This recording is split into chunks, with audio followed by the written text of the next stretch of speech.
أهلا بكم يا أصدقاء في قناة رزق الإلكترونيات، وأهلا بكل الأصدقاء اللي اشتركوا بالقناة ومن كل البلاد.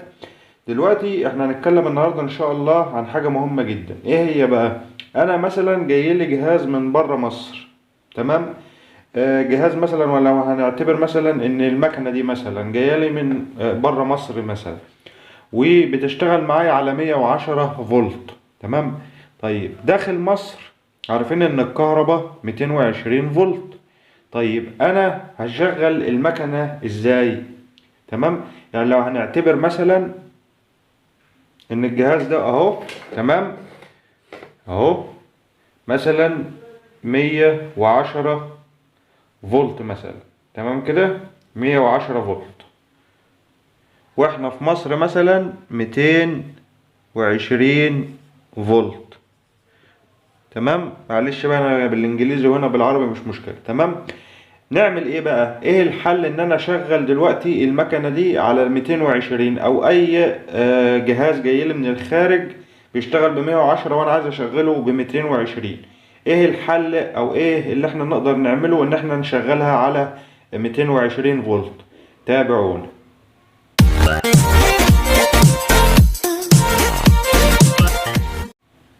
اول حاجه يا اصدقاء، انا عشان اشغل الجهاز ابو 110 على 220 لازما اعمل حاجه مهمه او اجيب حاجه مهمه. ايه هي الحاجه دي؟ الحاجه دي هتبقى الترانس.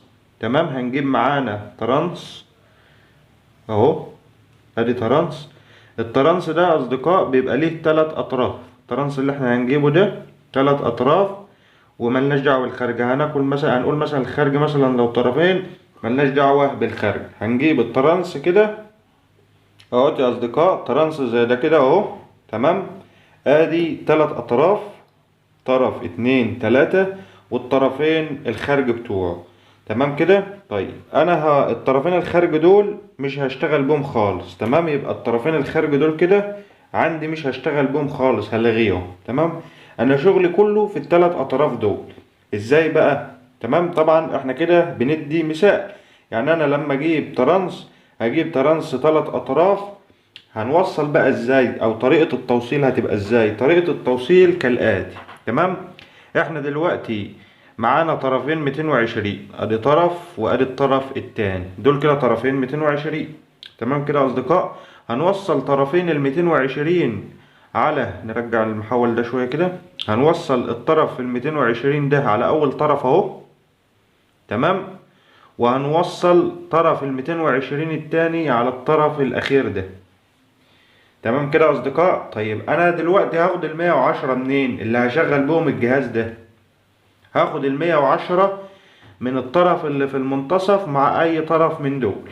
تمام كده يا اصدقاء. طيب هنشوف دلوقتي كده. يعني هناخد الطرف ده كده اهو، اهو، ادي ده كده طرف رايح للفولت ال 110 مع اي طرف من دول. يعني انا دلوقتي هاخد الطرف ده مثلا كده، هتديني كام؟ هتديني 110. تمام كده يا اصدقاء. يعني انا دلوقتي بالافوميتر لو جيت قست الطرف ده، انا وصلت ال 220، ادي طرف وادي طرف، دي كده طرفين ال 220 وصلتهم اهو، ودول لغيتهم خالص. تمام.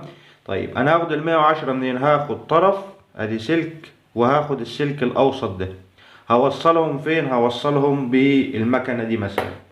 بس في حاجة مهمة لازم تاخد بالك منها ولازم تعملها. لو ما عملتهاش او ما خدتش بالك منها الجهاز برضه هيبوظ، يا اما المحول هيبوظ. ايه هي الحاجة المهمة دي؟ هنقول عليها دلوقتي. طيب بس قبل ما نقول عليها لازما برضو اراجع معاك التوصيلة دي. طيب التوصيلة دي قلنا طرفين ال 220، ادي طرف اهو وادي الطرف التاني اهو، كده انا وصلت طرفين ال 220. طيب انا الجهاز دلوقتي عندي كده عايز ياخد 110. طب انا هاخد ال 110 ازاي؟ هاجي واخد طرف السلك ده اهو، او طرف السلك ده زي ما شايفين في الرسمة كده مع الطرف الاوسط. يعني انا بالافوميتر لو جيت جبت طرفين الافوميتر اهو وقست الطرف ده مع الطرف ده هيديني 110. تمام. طب لو سبت الطرف ده وانا ماسك الطرف الاوسط اهو مع الطرف ده كده اهو برضه هيديني 110 بالشكل ده كده، برضو كده هيديني 110.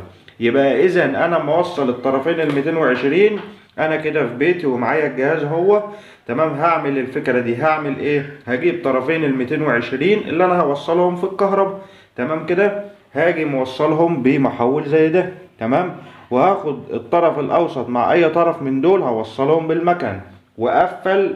يبقى انا كده معايا الطرفين ال 220 اللي هحطهم في الفيشة عندي او في اي باريزة عندي.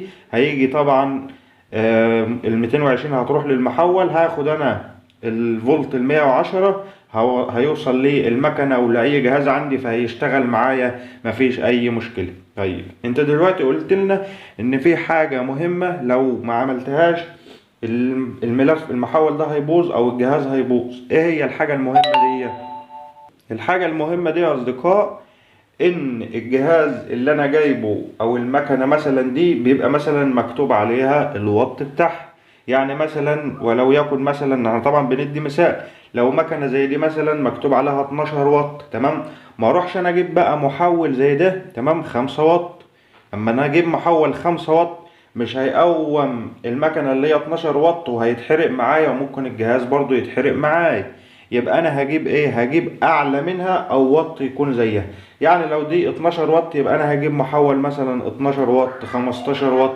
لو جهاز عالي معايا مثلا الجهاز مثلا 30 واط 40 واط، انا ممكن اجيب محول برضو 30 واط او 40 واط او 50 واط، يعني اعلى في الواط تمام. اشوف الجهاز بتاعي واجيب الواط بتاعه اعلى منها. الواط طبعا اللي هي القدر، يبقى قدرة المحول تبقى اعلى من الجهاز او تبقى زيه، انما ما تبقاش اقل منه، عشان احمي معايا الدايرة اللي انا هعملها دي او احمي معايا التوصيلة دي واحمي معايا الجهاز بتاعي تمام كده. هي دي الحاجة المهمة، لان انت لو جبت واط اعلى واط اقل من الوات بتاع الجهاز طبعا هيبوظ معاك وهيتلف معاك وممكن الجهاز نفسه يبوظ معاك. في حاجة كمان بتعرفني الوات ان انا المحول ده الوات بتاعه كبير ولا لا، من سمك الملفات دي او سمك الحتت الحديدية اللي هي بداخل الاسلاك، اللي هي بين الاسلاك بين الملف الابتدائي والملف الثانوي. يعني دي عارضة كده اهي تمام، فبعرف منها برضو الوات. ثانيا انت كده كده لما تشتري برضو البائع هتقول له عايز مثلا كذا واط او قدرته كذا فهتجيب، انما المضمون اللي انا بقول لحضراتكم عليه انك تجيب واط يكون اعلى من الجهاز اللي انت هتشغله. طيب يبقى احنا كده اتكلمنا على حاجتين مهمين. الحاجة الاولانية ان انا هجيب محول يكون الواط بتاعه اعلى من واط الجهاز اللي انا هشغله عليه تمام.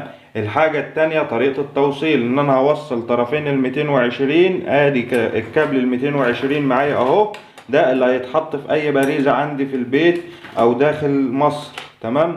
ودول الطرفين ال 220 هيتصلوا بالمحول اللي انا جايبه اللي هو الوات بتاعه اعلى من وات الجهاز تمام. وصلت كده الطرفين اهو، هاخد بقى طرف من ده على طرف من اللي في المنتصف من المحول، وهيروحوا فين؟ هيروحوا لطرفين الجهاز اللي هم دول، هوصلهم بطرفين الجهاز. يبقى اذا لما انا اضع الفيشة في اي باريزة عندي 220 هيوصل للجهاز 110. بس كده يا اصدقاء، دي كده كانت معلومة بسيطة او فكرة بسيطة عن ان انت جالك اي جهاز من خارج مصر بيشتغل ب110 وعايز تشغله على 220 فولت. ودي طبعا اسهل الحلول. طبعا انا ممكن كنت اقول لك ان انت ممكن تفك المكنه وتطلع الملف اللي جوه وتزود عدد اللفات بتاعته، بس دي كده هتبقى حوارات كتيره وشغل كتير. دي كده يعتبر حل مضمون، وثانيا هيبقى يعني مش غالي معاك قوي ومضمون معاك. ارجو اكون قدمت معلومة بسيطة. لو استفدت من الفيديو يا ريت تدعمني لايك واشتراك في القناة وتفعيل الجرس عشان يوصلكم اشعار بكل جديد وكل فيديوهاتنا الحصرية. شكرا لكم واشوفكم في فيديو جديد.